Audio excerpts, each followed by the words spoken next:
So now that we have collected the information, recorded it in the day books, from there, we now classify it in the ledgers. At the end of the period, we need to summarize that and balance all the accounts and summarize everything that has happened for the period under review. Summarization of accounts into a single account so that we can see at a glance the balances outstanding on all the accounts is done in what is referred to as the trial balance. So the trial balance is used to summarize all the balances of the accounts for the period under review. So in the trial balance, you're going to see debit and then credit. So all the individual accounts from the ledger that have debit balance will be recorded on the debit side. All the accounts that have credit balance will be recorded on the credit side. At the end of the day, if you did the right thing, your trial balance is supposed to balance. What does that mean? It means that the debit side of the trial balance is the same as the credit side of the trial balance. Now, there are some circumstances or situations where the debit side of the trial balance will not be the same as the credit side of the trial balance. In that case, the difference will go into an account referred to as a suspense account. Now, in accounting, at the end of the day, we expect that things should balance because you are entering the same figure, the same transaction in two different books. In one book, you will be debiting, in another book, you'll be crediting, or in one book, you are crediting, in another book, you are debiting. So at the end of the day, when you are balancing things, your debit should be equal to your credit.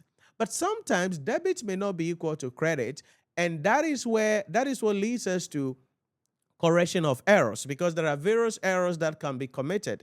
It could be error of casting, meaning that you overstated or understated the amount. It could be an error of single entry, meaning that yes, you saw the transaction, but you only debited one account or you credited one account, so you didn't complete the double entry principle. Or it could be error of transposition. Now, error of transposition is where maybe you are writing a figure 1548. That's the figure you're supposed to write, 1548.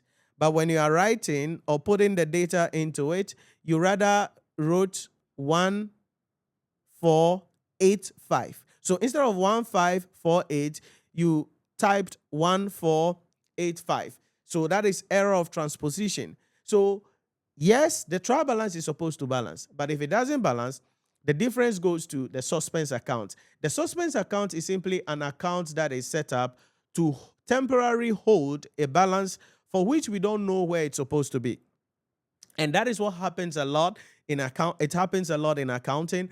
Once we are dealing with a trial balance, or sometimes we could be dealing with a financial statement that is a statement of financial position, and it's supposed to balance, but it's not balancing. So the balance that is outstanding will now be put in a suspense account. It's a temporary account, so that we will go back to investigate to find out, where the error was. Then we can bring the accounts into alignment. So that is what you must understand when it comes to the trial balance. Now, as I mentioned earlier, all your individual accounts will be appearing in the trial balance. And so in the trial balance, on the debit side, we are going to see things like assets, because assets have debit balance. All forms of assets have debit balance. And we're going to be getting into the elements of the financial statements later as we proceed in the series. But assets have debit balance. Expenses have debit balance, generally, for the period under review. Expenses prepaid also have a debit balance, because expenses prepaid is like you've given money, maybe it's rent, so you've paid rent advance. So you've paid an advance of say 3 years, but you are just in the first year. So the 2 years left is called expenses prepaid. That has a debit balance. On the credit side of the trial balance, you will find things like liability. As we mentioned earlier, liabilities keep credit balance. You'll find things like capital there. Capital has a credit balance, or equity. You'll find things like income or revenue. So all income or revenue also keep credit balance, and you'll find them in the trial balance as well. So we collect the information from the source document. We record the information first in the day books. We classify the information in the ledgers. Then we summarize the accounts in a single statement referred to as the trial balance. Then we come to the preparation and presentation. Now, how do we prepare and present financial statement? The preparation and presentation of financial statement is guided by what is referred to as the conceptual framework. Now, for simple language purposes, the conceptual framework is simply a statement of generally accepted principle that form the reference for financial reporting. In other words, what guides preparers of financial statement in the preparation and presentation of financial statement is what is covered in the conceptual framework. Now, the conceptual framework is certainly issued by the International Accounting Standard Board. So let's look at the key component, or if you want, the scope of the framework. The first thing in the framework is the objectives of financial statement. So as a business owner or accounting student, every company is required to prepare a set of financial statements. The first one is called the statement of profit or loss and other comprehensive income, which can also be referred to as the income statement, which can also be referred to as the statement of financial performance. Now, the purpose of this is just to show the financial performance of the entity for the period under review. So for the year that we are dealing with, how much revenue did you receive? What incomes did you receive? And what were your expenses? So that is what the statement of financial performance, statement of profit or loss, or the income statement talks about. The second one is called the statement of changes in equity. The idea about the statement of changes in equity is to simply talk about the movement in the shareholders fund.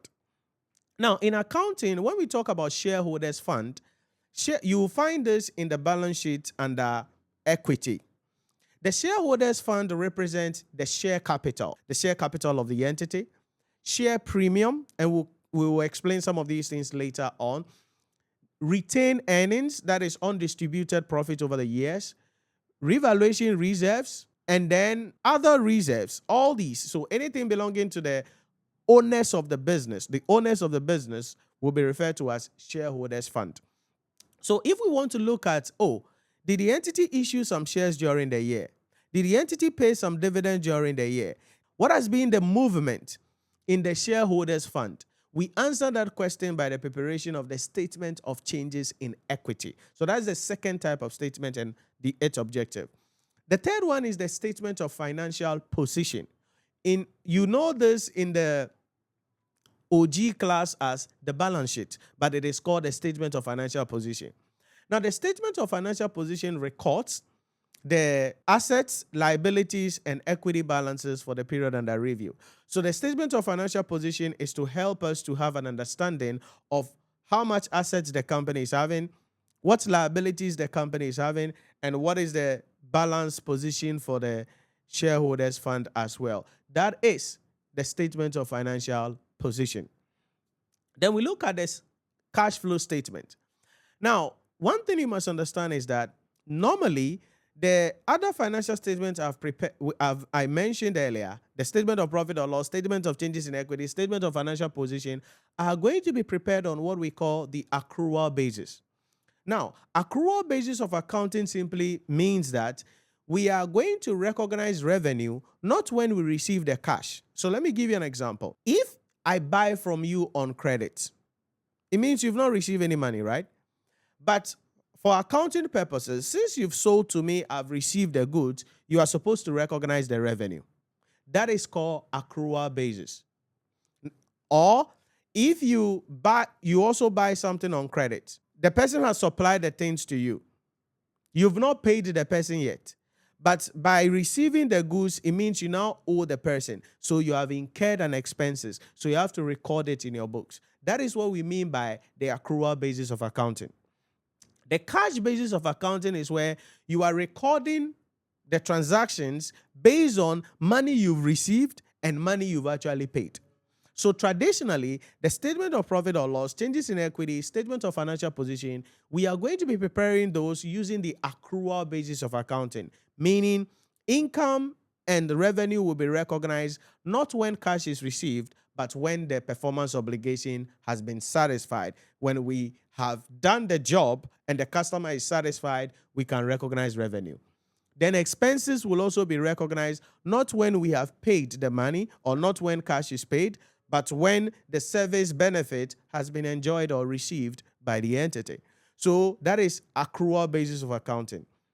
The reason I brought that up is because the fourth type of financial statement, which is the cash flow statement, that one we are going to prepare it on a cash basis. So the purpose of the cash flow statement is, among other things, to identify the various sources of cash inflows for the entity for the year under review and the various expenses that the entity had paid for during the year. Because the idea is that sometimes in the profit or loss statement, you have prepared a profit or loss statement. Then you will see that, oh, the net profit is maybe $10 million. The average business owner, the average investor will say, oh, I got a profit of $10 million. But when we see the cash at hand and then the cash at bank, we realize that, maybe you made a profit of $10 million, but the money you have there is like $200,000. So what happened? How do you make a profit of $10 million, but you have only $200,000 cash available? This is where the cash flow statement comes in. Because you see, there are a lot of expenses that you made that did not come in the statement of financial performance. Like maybe during the year you acquired some new assets. That is a capital expenditure. It's going to be capitalized. So it won't come in the statement of financial performance. Only the depreciation component of that will come in the statement of financial performance. Maybe during the year you paid dividend.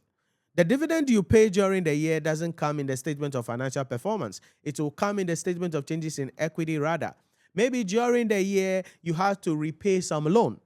You had borrowed some money, now you are repaying the loan. Okay, when you repay loan, that doesn't come in the statement of financial performance, but you have paid for it.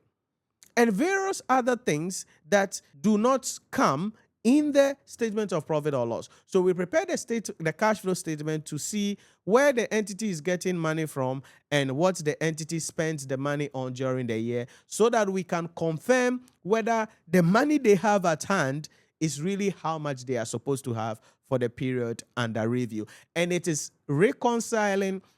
The cash flow statement is a statement that is also prepared to reconcile the profit with the cash and cash equivalent balance at the end of the year. So for instance, the example I gave earlier, we made a profit of 10 million, but we have cash of only 200,000 available.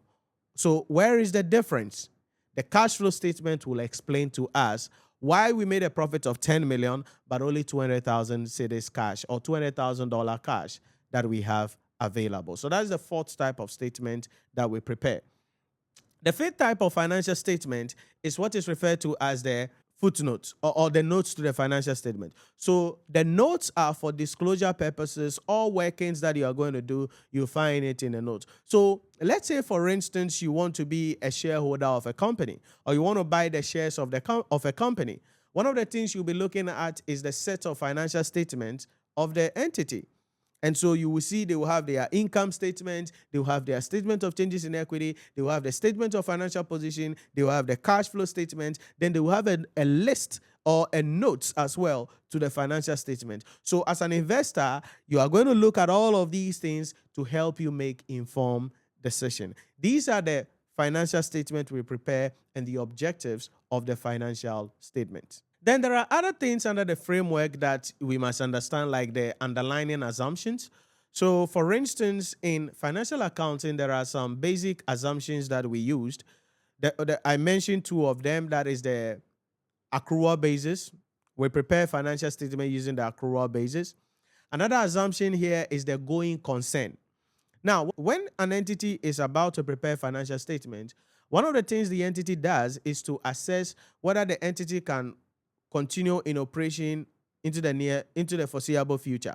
But you got to be careful. Going concern doesn't mean necessarily that, can the entity be in business in the next 2 years, in the next 3 years? No. The idea about going concern simply means, can this entity be in business within the next 12 months?